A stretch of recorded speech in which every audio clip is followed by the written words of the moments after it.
Good tomorrow, everybody. Yeah, it's been a while since I've been on this channel, right? You know what I'm saying?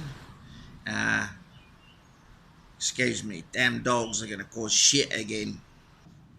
Anyway, as I was saying, it's been a while since I've been on this channel. Made a addiction video.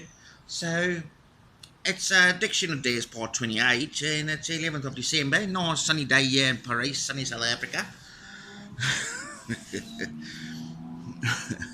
As you say in Afrikaans, my kop raas. In other words,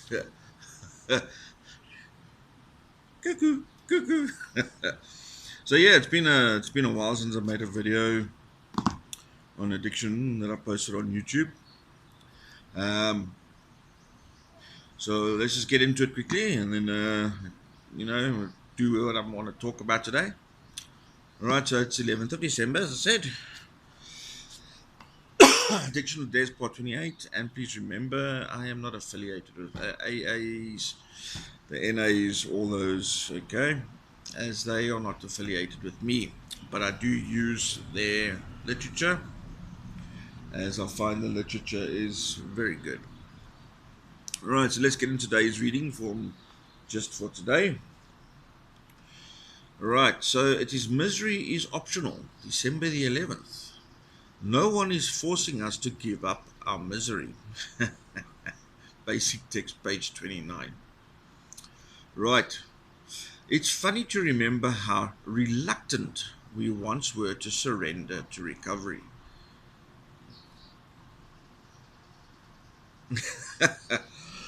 Have you been in numerous rehabs like I was? You were reluctant to recover. We seemed to think we had wonderful, fulfilling lives as using addicts, and that giving up our drugs would be worse than serving a life sentence at a hard labor. Like I use a lot of times an example that, I thought, my life was great. Eh? There I am sitting under a tree in a park, you know, watching traffic going to work, taking my first hit for the day so I don't get sick, so I can mission to get more money to buy more drugs. And I'm telling myself, I'm free. All these people going to work are ants. They're slaves to the system. They're slaves to the man. You know? In the meantime, who was I fooling? I was only fooling myself. Because I was the slave. And like I explained to a lot of people, I used to call my substance the devil. It was the devil, you know, because it wouldn't let go. So let's carry on here. In reality, the opposite was true. Our lives were miserable. I mean, you go and think, how many fun days, actually good days, did you have while you were under the influence? How many good days did you have? The day may have started good, but it always ended in disaster or a fight or an argument or being arrested or fucking being shot at, excuse my language. you know? Um, so, oh, what does it say again? Our lives were miserable. Absolutely is true. I mean, the amount of good days you had were like that. The amount of crap days were like that. You know? So think about it. Think very carefully about it. Right. Our lives were miserable, but we were afraid to trade that familiar misery for the uncertainty of recovery. And this is so true. And it shows you how sick we addicts really were, or, you know, are. Is that we don't want to give it up. It's because we're scared, we're afraid of what the future holds. Sober. We know what, being high or being drunk or whatever has for us. We know what it entails. It entails misery, pain, and you know all that nonsense. But the unknown, being sober and not being able to use that substance that we were addicted to, you know, to hide from reality. Let's be honest. That's basically what it was. Don't want to face it, so we use. So we basically hiding. So we'd much rather stick with what we know. And it goes to that saying is that rather the devil I know to the devil I don't. And it shows us that's how sick we were. We would rather stay in misery than face the future sober and possible happiness. Right, let's move on. It's possible to be miserable in recovery too. Yes, it is. Though it's not necessary. No one will force us to work the steps, go to meetings, or work with sponsors. Now, this is very important. All right. No one will force us to work the steps, go to meetings, or work with a sponsor. It's your responsibility to work your recovery. Your recovery. No one else's. Your addiction was your own. Your recovery is your own. It's yours to work. There is no NA militia that will force us to do the things that will free us from pain. But we do have a choice. We've already chosen to give up the misery of active addiction for the sanity of recovery. Now, if we're ready to exchange today's misery for even greater peace, we have a means to do just that if we really want to. You cannot make an addict recover. You cannot force an addict to recover. Cannot pressure an addict to recover. An addict will only recover once he or she really wants to recover. When they've really hit rock bottom. And also remember, everybody's rock bottom is different. Okay. So what may have been my rock bottom may have been your high. you know, for example. Right, just for today, I don't have to be miserable unless I really want to be. Today I will trade in my misery for the benefits of recovery. A lot of people ask me, what are the benefits of recovery? I mean,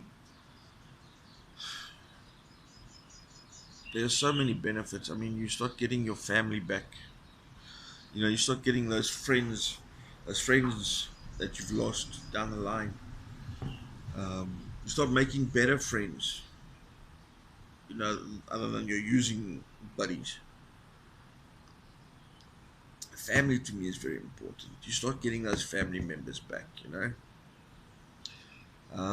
then when those around you or that know you and knew you before you were a complete idioto, they start seeing how you start working, and how they see that you're doing your recovery, that you're working your recovery, that you want to do this. I tell you this, my friends, those people will start coming back to you. They will start coming back to you. And when those people start acknowledging you and saying to you, yes, you do. Just want to tell you, proud of you. It may sound stupid, but I tell you what, when somebody that you thought the world of, that all of a sudden says to you, listen, I see what you're doing. I'm proud of you. It hits home, eh? It hits home. Makes it all worth it. And trust me, not everybody is going to freaking believe what you're doing. Not everybody. That's just part of the shit we caused. Okay? So you gotta be prepared for that. You may never get your mother back on your side, your father back on your side, your brother, your sister, your auntie, your uncle, your damn dog, for that fact. You may never. You may only get one or two people back on your side. And you may be one of the lucky ones that get everybody back. Alright, so quick thought for the day. Thought for the day. Whatever you do, don't ever forget about you. I like it. I like it a lot. And I hope you like my shirt. You know, it is December. Rick and Morty. And whack people. So, you know, that reading was perfect for today, for the chat for today. I mean, you know, recovery is not always sunshine and daisies. I mean, I'm 8 years now sober. The last few weeks, I've been struggling with some serious inner demons, if you want to say it. It's just like when everything starts going wrong, that can go wrong. Yes, you know, starts piling on you. And, you know, one of the things we learn in recovery is keep it simple, stupid. Don't try and control things that are out of your control. Um, you know, don't try and do too much. You know, take a step back, do some self reflecting. Okay, and this is the whole thing about recovery is that you always every now and again, you know, you got to look within yourself. When things start going wrong and everything starts seeming too much, then you must know that you're doing something wrong. Something that you're doing in your recovery is wrong. And I was trying to take on too much stuff at once. Once again, I was trying, you know, how can I explain it? I want to help everybody. All right. And, you know, it's a little bit impossible to help everybody, you know, and I feel shit when I can't help somebody, you know, if I don't have the answers for that person. And but this is just part of recovery. Not everybody is going to have an answer for you. Sometimes it's just nice to have somebody to talk to, just an ear to listen. And you know, it was just started, you know, peeing me off, and then you know, then my car. Oh my god, you know, rear suspension. One of the rear suspensions needs to be replaced. Well, you know, replace both. Don't replace just one. Don't be stupid. You know, did the front a little while ago. Needed it. Rear wheel bearings need to be replaced. Service needs to be done. Timing belt needs to be done. And the throttle body. Oh my god.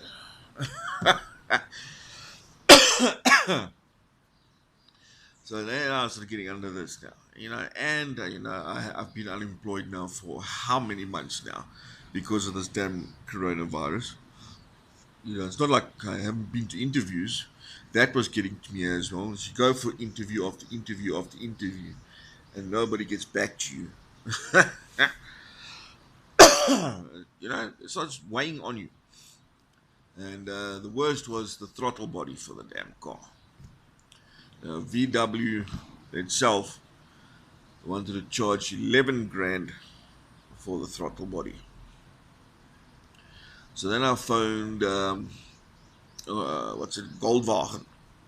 Phoned Goldwagen. They wanted to charge 11.5. Now they're more expensive than the dealers. So I phoned around. Eventually, I got one for 7 grand. I mean, 4 grand is it's, it's a nice savings. So, you know, and like I said, you got to keep reminding yourself and telling yourself, keep it simple, stupid. What you cannot control, you cannot control. So don't try and control it. You know, don't try and force yourself to do too much. Take a step back. Do that self-reflecting. You know, do the find, like I always teach people, and I say to them, find your center. You know, so you know, even as a counselor, even as somebody who's been in recovery for a couple of years now, I mean, a lot of you that have been in recovery for a while will, you know, testify to this. I mean, every now and again, you got to take a step back and just say, whoa, let's chill, you know. Um, so yeah, finally getting there. Car's going in on Monday. I've got all the parts for it. So my little Polo Ferrari, you know, because what do you call a Free State Ferrari? It's a Polo. So my Polo's going in on Monday, which is good. Now, I want to talk about something else, and that is health. As I have this very good friend, Leon. He's lucky enough to, he's in his, you know, early to mid 20s. So he's very lucky at the fact that he is coming into recovery at the age he is. Morama. Okay. Love you. Bye. Um, so yeah, so he's very lucky to have stopped at the age he, or decided to go into recovery at the age he is. Because we spoke about this a little while ago, and I thought it's very important to talk about it. Right? And that is your physical health. And this is something that, you know, when we're using and drinking and hunting mull, you know, going crazy, we don't think of these things. We don't think of these things. So he was worried because he had to go to the dentist. So he was worried they were going to have to pull his teeth because of, you know, his drug abuse. And luckily he came back and said, nah, dentist said he's good, no need to pull teeth. And I said to him, yeah, you're very lucky. I said, you're very lucky. How many addicts out there have got what they call meth mouth? It's one of the worst ones, is meth. I mean, seriously. And, you know, I know another guy that had all his teeth pulled because of, you know, oh, sorry, I'm coming down with flu. And, yeah, always in summer, I get flu in summer. But anyway, so it made me want to talk about it and, you know, point out some examples. Okay. As well, while we're using it's all fun and games, and yeah, no, we can go this, we can do that, and blah blah blah, you know. And the younger you are when to stop your addiction, the better you are for it. All right. I stopped. I'm 42 now, so it was around about 34, 35 that I decided to stop my nonsense. And you know, people laugh when I say to them, I'm a 42-year-old in a 96-year-old's body. My bones, my muscles, everything, you know, aches and pains, and yeah, it gets to you. And this is the thing. It's the after effects of addiction is, is what kills you. Just hold on, my dog's gonna stop barking again. Sorry. So as I was saying, it's the after effects that kill an addict, or not kill an addict. Wrong choice of words. You know, that causes problems. Because I mean, seriously, your body can only take so much. And 20 plus years of abuse and you know drugs and alcohol and sex and fights and just stupid shit. It gets to a person, and and it has its effects. I'll be right back. Sorry, hold that thought. Talking about effects, heartburn. I think I get some milk.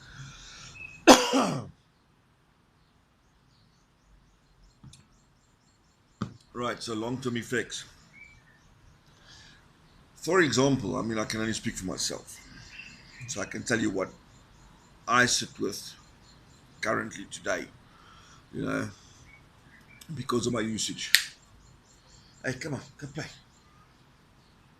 Every 2 seconds. Yeah, man. Huh? Wat soek jy? Gaan lê. Gaan lê. Fur children. Being she's very needy today. Yes. She gets these things where she gets so needy. It's like a real person. These days where she just keeps coming and she walks away again. It's like, come on now. Anyway, back to the story. Or to the point, should I say. So, you know, today because of my addiction and my usage and the life I lived, I sit with an irregular heartbeat. I'm finally on a type of blood pressure tablet that keeps my heartbeat lower than what it has been for the last few years. Um, it was normal for me to check my blood pressure every morning, and my pulse would be written around about 127, 118, 130, where your pulse is supposed to be around about 70, 80 beats per minute. Currently, with this tablet I'm taking now, my pulse sits at around about 90, 85. So we're getting there. But once again, this is a tablet I have to be on for the rest of my life. I have lung problems. I,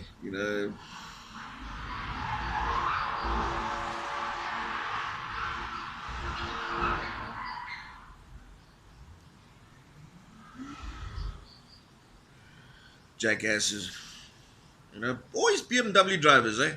I got a BMW, me, I'm going to do donuts, eh? Jackass. Anyway, fucking ass cow. Anyway, so lung problems. I got heart problems. I got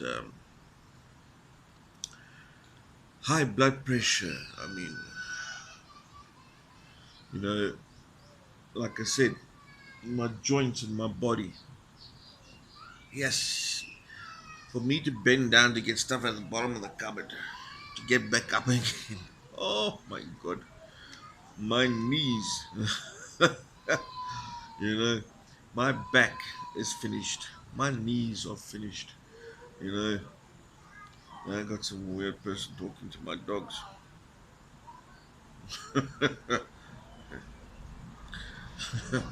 Welcome to South Africa.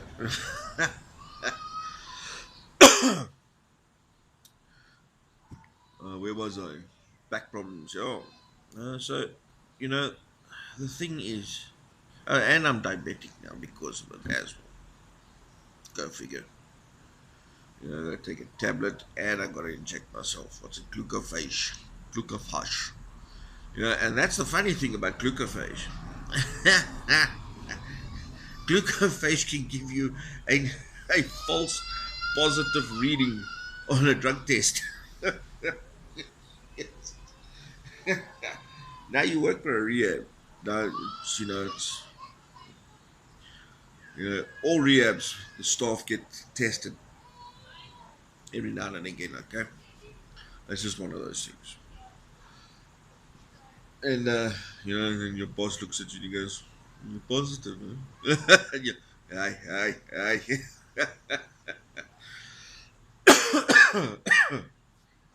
So yeah, it's funny.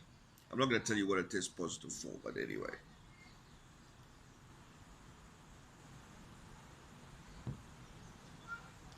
So yeah, I mean, you go onto Google and you can find images that will probably leave you scarred. Okay, for what side effects and stuff like this that drugs and stuff like that have on the human body. I mean, the worst for me was, well, not the worst. I mean, I've seen lots of bad stuff, man. Alcohol. Alcohol. They show you a healthy kidney, right? Healthy kidney, like that big. Okay. Again, they show you an alcoholic's kidney that had just recently passed. Okay, that they've just recently cut out of the cadaver, right?